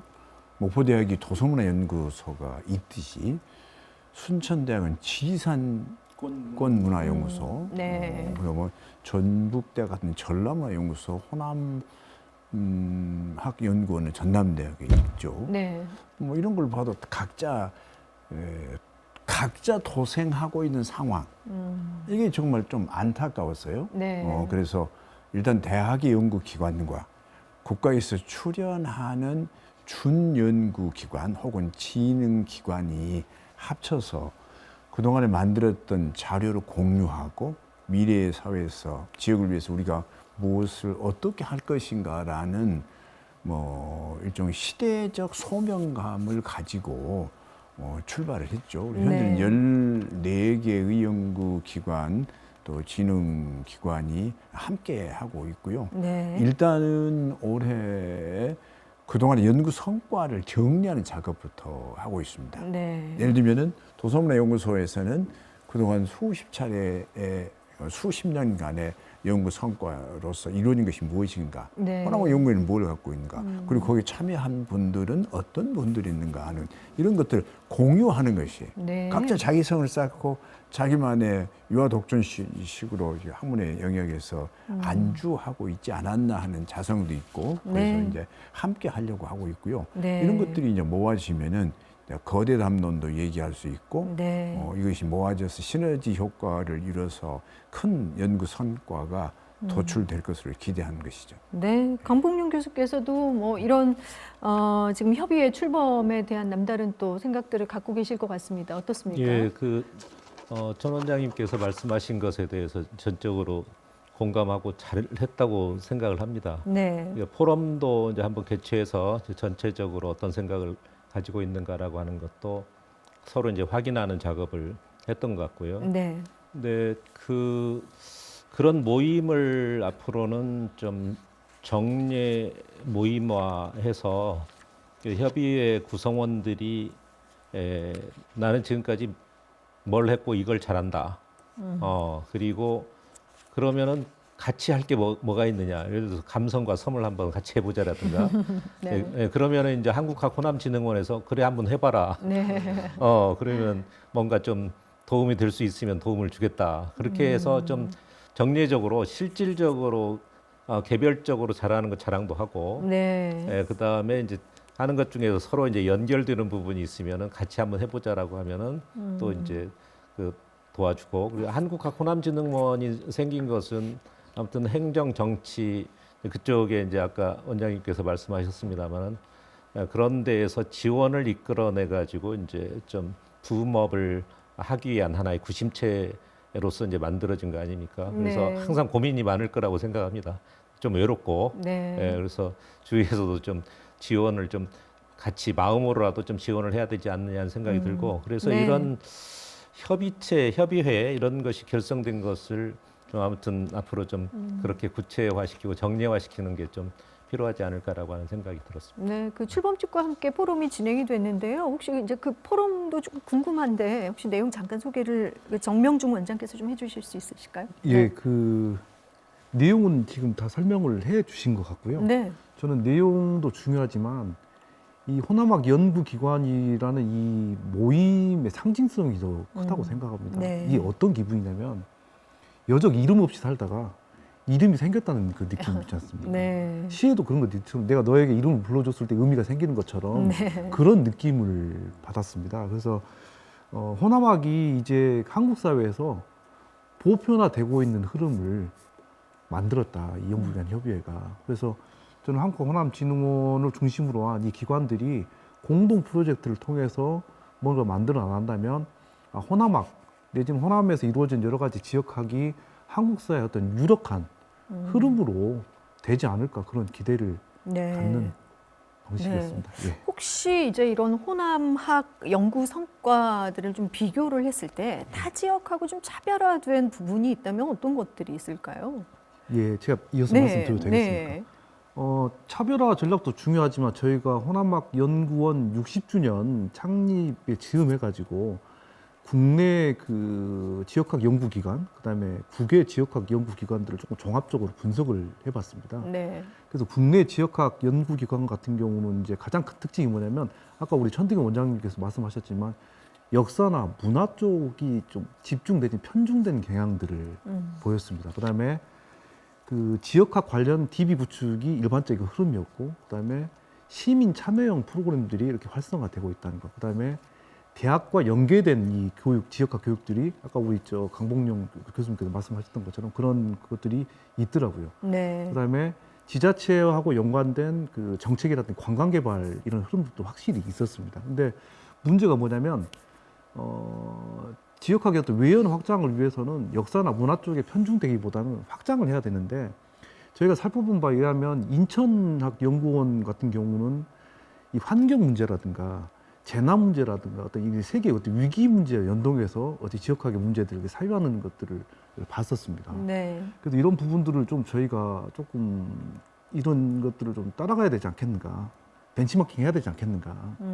그다음에 국외 사례를 제가 봤을 때 북에서 이제 세계적 흐름이 보니까 지역학이 아니라 아무래도 도시학이라는 이름 형태로 이렇게, 왜냐하면 세계적으로 도시학은 급속하게 발전하기 때문에 도시학이라는 이 형태의 흐름이 좀 메인스트림을 형성하고 있는 것 같아요. 그러면서 이 도시 문제를 해결하기 위해서 이 인간과 자연의 어떤 공진화 의제가 굉장히 활발하게 진행되고 있고, 또 하나가 뭐냐면 과거의 기록이 아니라 현재의 기록들을 이 시민들과 공유하는 공유 그 기록 아카이브 이런 것들이 활성화되더라고요. 그래서 네. 그 이런 부분들을 발빠르게 그 대처해 가면서 어떤 지역학들을 세계적 맥락으로 이렇게 풀어볼 수 있는 것들을 찾아야 되지 않겠는가. 네. 저희 연구원의 이제 자랑일 수도 있겠지만 저희 연구원의 모토가 지역과 세계, 전통과 현대를 아우르는 입니다. 이건 뭐냐면 단순히 지역학이 특정 지역에 머무르는 것이 아니라 그야말로 트랜스 로컬한 학문이어야 된다. 네. 지역과 지역을 연결하는. 그다음에 동시에 과거, 현재, 미래까지 어떤 아우르는 이런 형태의 학문이어야지 어떤 응전력이 생기지 않겠는가. 네. 이런 생각들을 해봤습니다. 네, 호남학의 어떤 방향성을 제시를 또 해주시는 측면이 없지 않아 있습니다. 혹시 들으시면서 덧붙이실 말씀 있으십니까? 네. 그러니까 이제 어떤 차별성 이런 것도 상당히 중요하다고 생각이 듭니다. 그러니까 어떤 지역학 하면은 예를 들어서 한국학도 지역학이거든요. 한국학, 네. 한국학 호남진흥원, 그다음에 호남학연구원, 한국학을 대표한 것처럼 보이고 호남학을 대표한 것처럼 아시아학이 또 있을 수 있습니다. 아시아학, 네. 동아시아학도 있을 수 있고, 근데 유럽학, 유럽이 이제 하나의 하나로 묶였잖아요. 이제 그게 이제 하나의 공통점, 이 정체성을 이제 추구하면서, 근데 이제 동아시아 쪽은 서로 다른 것만 지금 이야기하면서 서로 싸우는 그런 상황이기 때문에 네. 차이점도 이제 확인하지만 거기에서 공통점을 이제 찾아 나가려고 하는 그런 노력. 그리고 한국학 호남진흥원도 역시 존립의 하나의 이유가 그런 공통점이 상당히 중요하다고 저는 생각하거든요. 네. 그런 면에서 이제 호남이라고 하는 어떤 그런 지리적 바운더리가 역사적으로 형성되어 왔던 어떤 그런 부분이 상당히 중요하다고 생각이 드는데, 역사적으로는 역시 호남보다는 전라도거든요. 네. 행정적으로 전라도. 네. 예, 전라도는 전라북도, 전라남도, 광주까지 다 포함되는 그게 결국 호남인데, 전라도라고 하는 이름을 우리나라 도 중에서 가장 먼저 썼고, 그게 이제 전라도 천년, 1018년에 처음으로 전라도를 이제 명명을 해가지고 지금까지도 그 정체성을 쭉 유지하고 있잖아요. 네. 그래서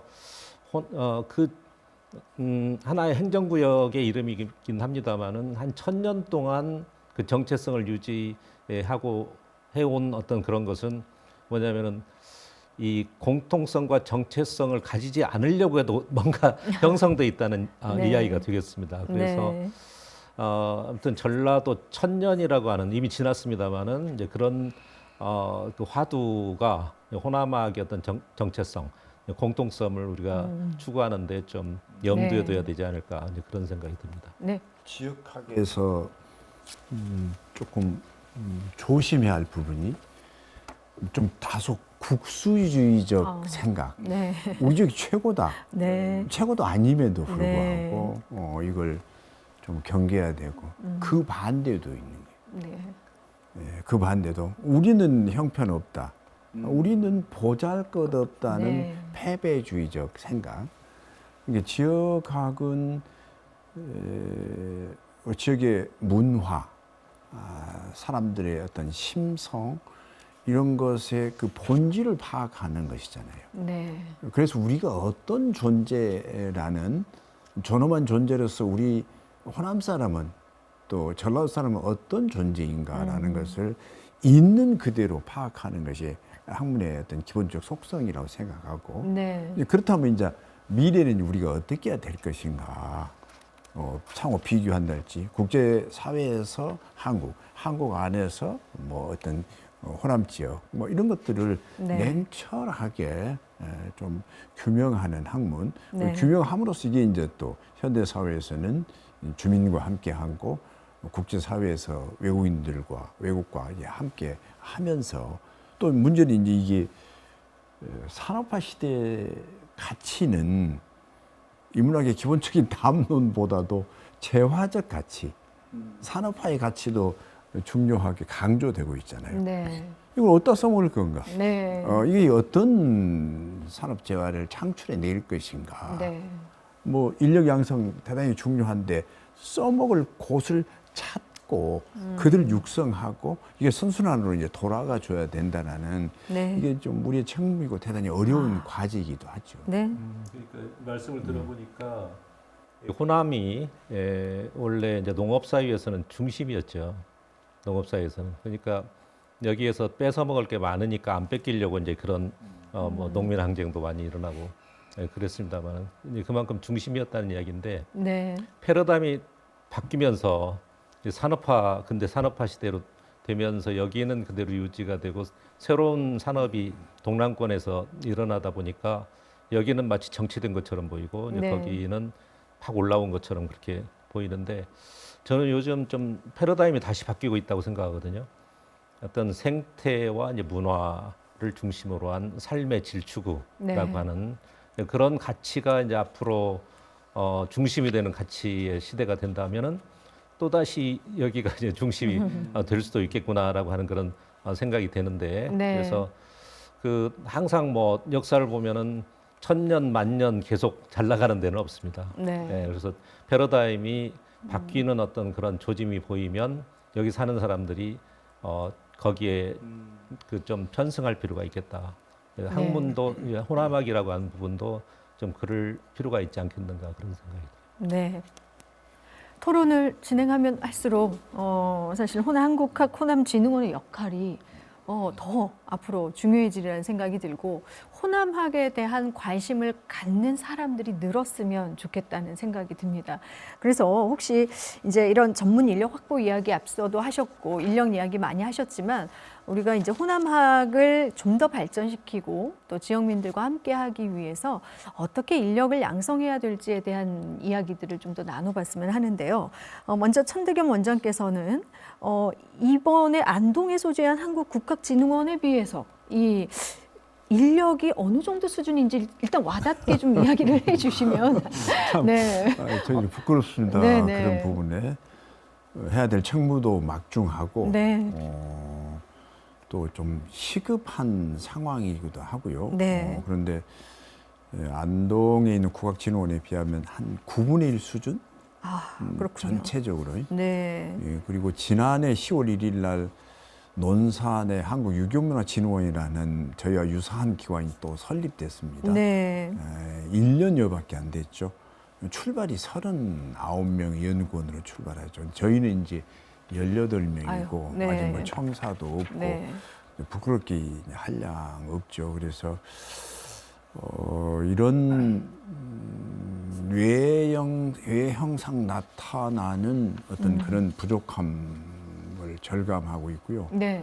또 그러면서도 저희들이 꼭 해야 될 일들은 막중하기 때문에 또 함께 해 나가면서 장차 지역사회의 중지를 모아서 새로운 공간도 마련하고 연구원도 많이 확충해서 더욱 발전하기를 저희들이 이제 기대하는 것이고 네. 지역사회인들의 관심과 지원이 또 후원이 필요하다 그렇게 느끼고 있습니다. 네, 이 전문 인력 부족에 관련해서 뭐 자유롭게 한 말씀씩 좀 해주시면 좋을 것 같습니다. 강봉용 교수께서도 한 말씀해 주시죠. 예, 한국학 호남진흥원이 그 광주 전남이 같이 하는 그런 연구기관, 진흥기관인데 이 경북 한 개의 도가 그 운영하는 지원하는 한국 국학진흥원에 비해서 9분의 1 정도, 이제 10분의 1보다는 나으니까 다행이지만 너무 좀 너무 열악한 상황인 것이 좀 충격적인 것 같습니다. 그렇죠. 네. 6년이나 됐는데 현재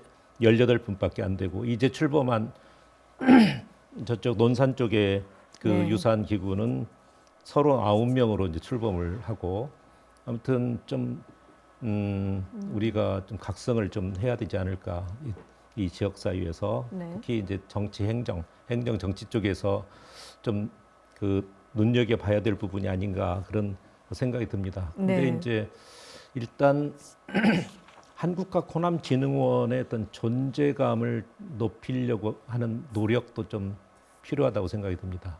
획기적인 노력이 좀 필요하다고 생각이 되는데 그것을 위해서는 원사를 좀 활용을 하자.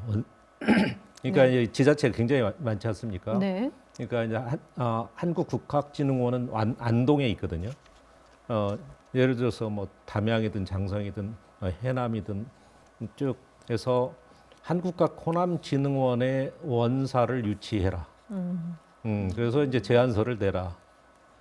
그러면 일단 홍보가 되잖아요. 한국학 호남진흥원이 뭔지 모르는 지자체에서도 저게 뭔지 알아볼 거 아닙니까? 그래서 우리 지역으로 이제 좀 유치를 해야 되겠다.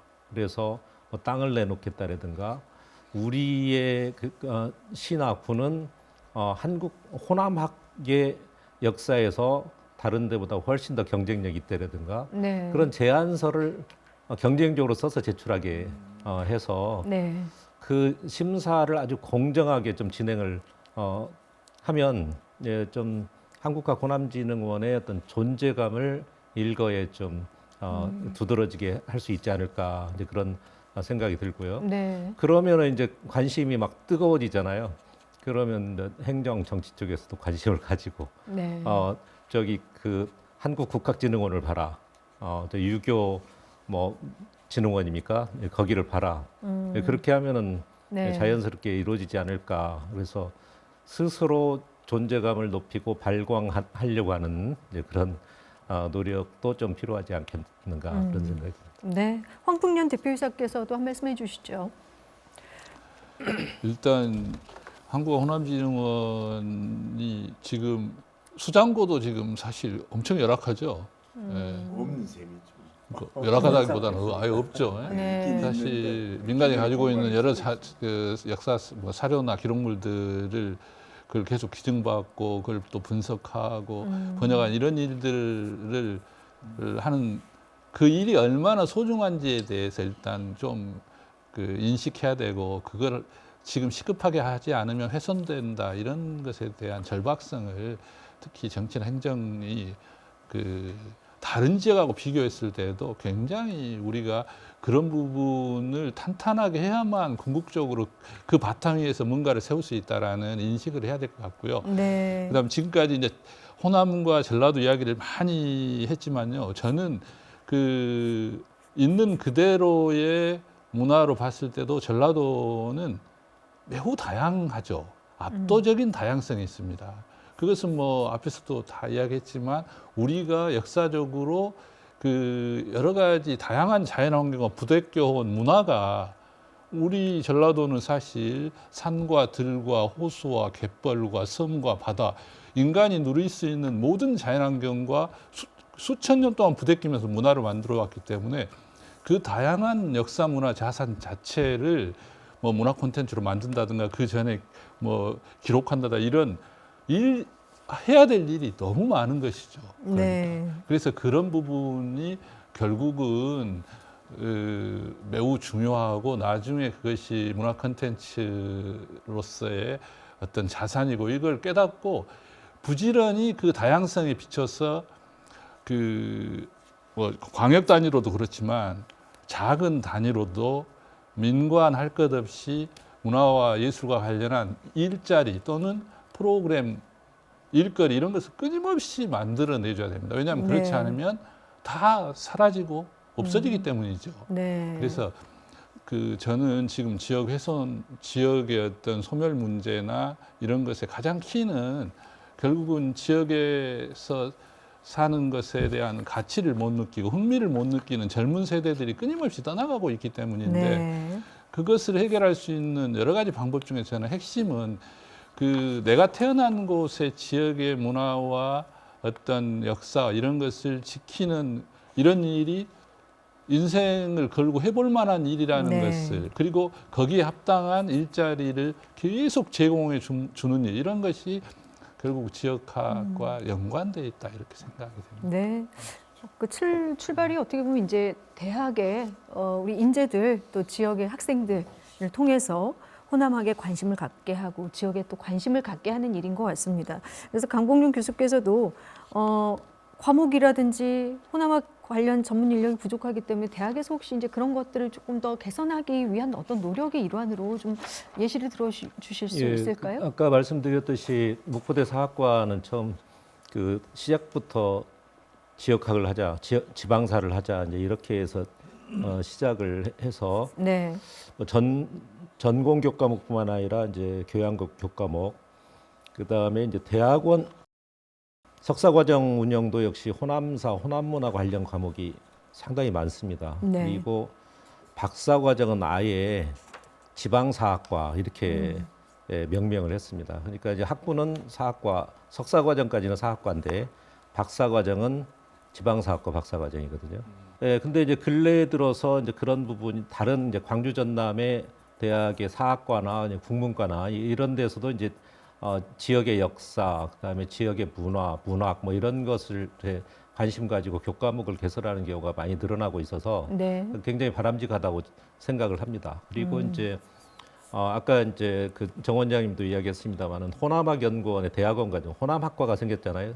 상당히 획기적이라고 생각합니다. 네. 도서문화연구원에도 도서해양문화학 이제 그 대학원 과정이 이제 운영되고 있고, 그래서 많은 이제 전문가들이 대학에서 이제 배출이 더 많이 될 걸로 생각하는데, 문제는 그분들의 활동 공간을 이제 아까 이제 일자리 말씀하셨습니다만은 이제 확보하기 위한 노력도 같이 병행이 돼야 되겠다라는 생각이 듭니다. 네. 그러니까 지자체마다 학예사들이 점점 숫자가 늘어납니다.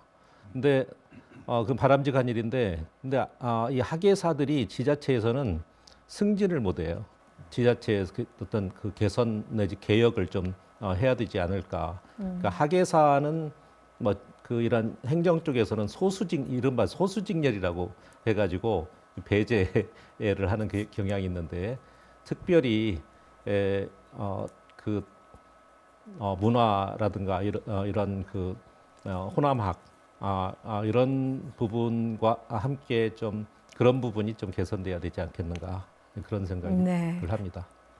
대학과 대학원 교육을 받은 인력들이 또 기관의 일자리, 채용으로 또 이어질 수 있고 계속해서 함께할 수 있도록 예. 네, 좀 덧붙여 주시죠. 예. 네. 그 저희도 이제 고민하고 있는 게 그겁니다. 호남학과를 만들었지만 당장 문제가 뭐냐면 출구. 그러니까 이분들이 이 과정을 거쳐서 어디로 갈 것인가. 그러니까 좀 난감한 문제이긴 한데, 그래서 이제 저희가 이제 대안이 이제 뚜렷하게 있는 것은 아니지만 좀 맥락할 수도 있지만 두 가지 방법을 생각했어요. 저는 지금도 생각하고 있고, 뭐냐면 공동의 어떤 인큐베이팅 시스템을 지역에서 나는 갖춰야 된다.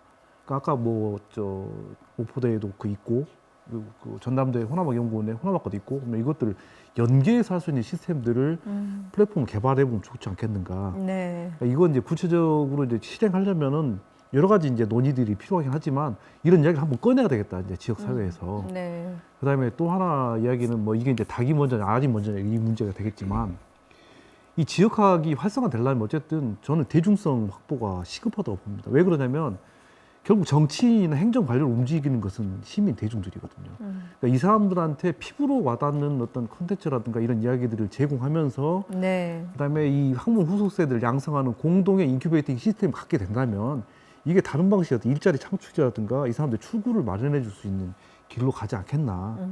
조금 막연하긴 하지만 저는 네. 그런 생각들을 하고 있습니다. 그런 차원에서 일반 대중들이 친근하게 좀 접할 수 있는 어떤 교육 프로그램들 그런 것들을 진행하는 방법은 없을까? 우리 황풍년 대표이사님 생각은 어떠신지요? 저는 사실은 그것보다도 좀 엉뚱하게 들릴지 모르겠지만 우리가 지금은 없어서는 안 될 공무원으로 꼽아라면 사회복지사를 꼽거든요.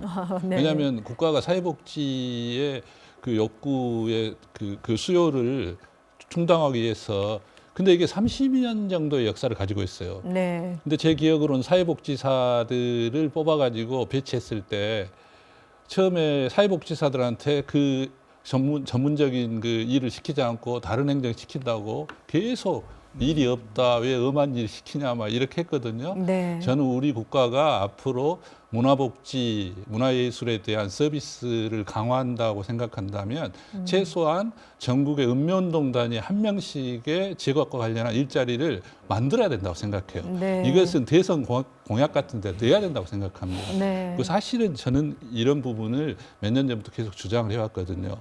그래야만 근본적으로 그 어떤 안정적인 일자리 그리고 최소한 읍면동 단위의 매우 소중한 역사문화자산을 지켜갈 수 있다. 이것이 결국은 한국 전체로 봤을 때 매우 중요한 일이 될 것이다. 그래서 그런 공무원 일자리를 만들어야 된다. 강력하게 주장하는 것이고요. 네. 앞에서 이제 그 우리 각자의 단위에서 많은 노력들을 해야 된다. 이제 우리 문화재단 같은 경우는 작년에 박선홍 광주 학술상 만들었거든요.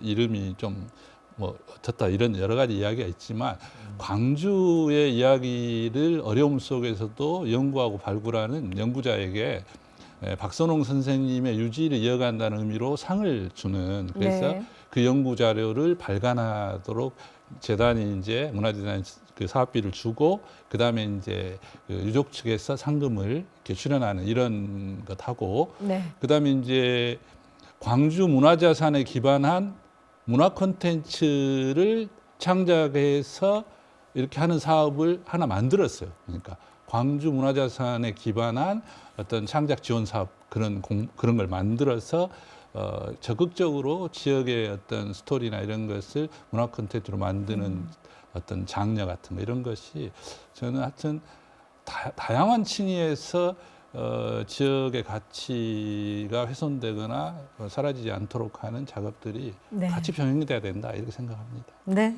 한마디만 덧붙인다. 네, 네, 네.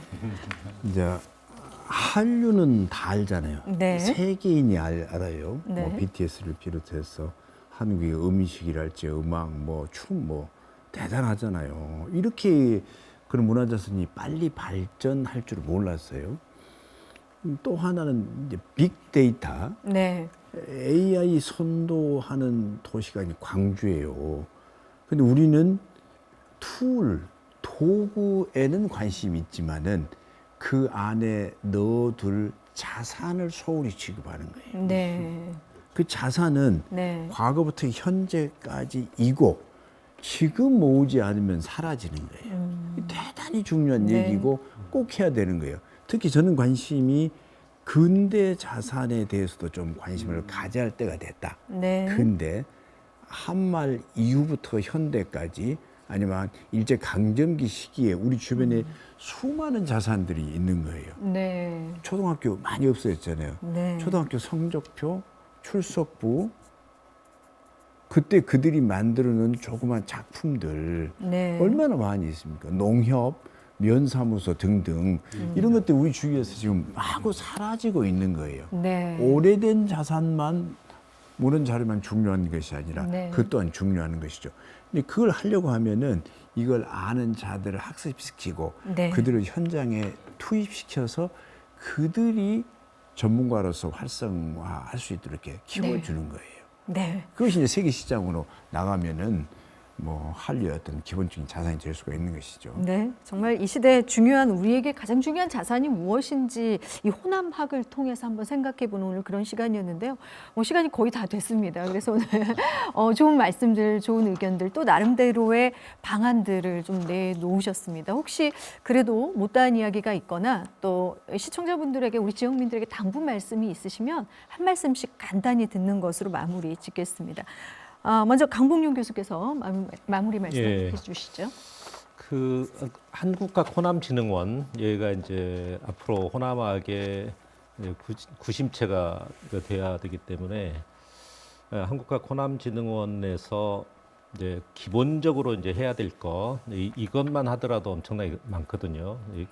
뭐 자료를 수집하고 정리하고 뭐 해제를 하고 번역하고 홈페이지를 통해서 이제 그 많은 사람들이 활용하고 이용할 수 있도록 하는 그런 것만 하더라도 아까 18분이라고 했나요? 네. 너무 적습니다. 근데 18분이 연구자들만이 아닙니까? 반반이. 그러니까요.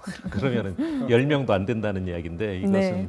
말도 좀 안 된다라고 하는 그런 생각이 들고 그다음에 이제 그 하나의 방향으로 이 다양한 개별 연구 와 그다음에 이제 융합적인 통합 연구를 병행할 필요가 있습니다. 그래서 같이 할 것만 할 것이 아니라 개별적으로 잘하고 있는 부분 좀 관심 가지고 같이 해보자라고 이제 하는 것이 좀 필요할 것 같고 그다음에 이제 그러한 그 연구기관 호남학 관련 연구기관의 성과를 이제 집대성하고 협업하는 아까 이제 협의회가 이제 만들어졌으니까 거기가 좀 잘 운영이 됐으면 좋겠고 네. 결론적으로 말씀드리면은 그 손에 잡히는 호남의 가치와 미래의 가능성을 좀 한번 같이 생각해 보는 것 그게 하나의 공통분모가 되지 않을까 그런 생각이 듭니다. 네. 다음 정명중 원장께서 한 말씀해 주시죠. 예, 저는 지금 그 가장 큰 현안이 학문 후속 세대 양성이라고 일단 생각을 합니다. 근데 이게 단순히 학문 후속 세대 양성에서 기존의 어떤 지식인 연구자 형태가 아니라 지역학을 연구하는 사람들이 이제 큐레이팅 능력을 갖고 있는 그러니까 지역의 자산이라든가 이것들을 다루면서 뭔가 생산할 수 있는 능력을 갖고 있는 지식인으로 양산하는 게 맞다는 생각이 들고 그래서 그런 시스템으로 커리큘럼이 구성된다는 생각을 또 합니다. 그다음에 또 하나는 저희 호남의 연구기관이 모였잖아요. 어쨌든 사람들은 모이면 싸웁니다. 근데 싸우더라도 혼자 있는 것보다는 모인 게 더 낫습니다. 그래서 이 호남학 관련 연구자들의 목록하고 이분들이 생산해낸 그 연구 결과물들을 이렇게 플랫폼 형태로 이렇게 모아서 공유하는 그런 장을 하나 만들어서 이걸 시민 대중들에게 알리는 방법들은 어떻겠냐. 이게 결국 이제 이게 대중성을 확보하게 되면서 지역학의 어떤 혁신 방향이라든지 내용이 저는 거기 안에서 도출될 수 있을 거라는 생각을 해봅니다. 네. 다음 천대경 원장께서 마무리 말씀해 주시죠. 오늘 전문가 여러분들하고 토론의 시간에서 많은 것을 배웁니다. 그리고 우리가 무엇을 어떻게 해야 될 것인가 하는 책무도 다시 챙기게 됩니다.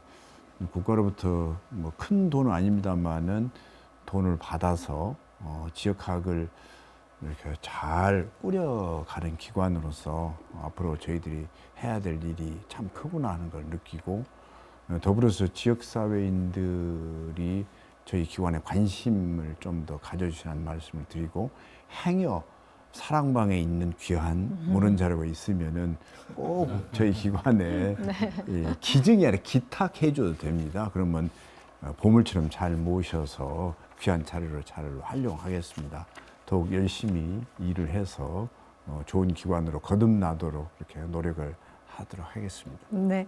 마지막으로 황풍년 대표이사께서도 마무리 말씀해 주시죠. 예, 호남학과 관련해서 지금 뭐 우리 진흥원도 그렇고 대학에서도 그렇고 매우 활발하게 이렇게 여러 가지 연구 활동과 성과를 내고 있는데 그런 것들을 우리 시민들이 직접 이렇게 느낄 수 있고 공감할 수 있도록 하는 그런 일에 보다 적극적으로 문화재단이 나서야 되겠다 이런 생각을 다시 한번 해봤습니다. 네. 네, 오늘 네 분의 말씀 잘 들었습니다.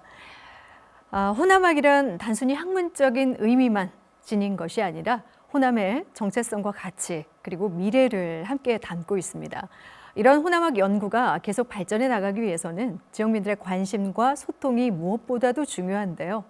호남학은 우리 지역의 뿌리임과 동시에 과거, 현재, 더 나아가 미래의 좌표입니다. 자, 오늘 방송을 통해서 호남학에 대한 많은 관심 부탁드리고요. 오늘 집중 토론은 여기서 마치겠습니다. 함께해 주신 여러분 고맙습니다.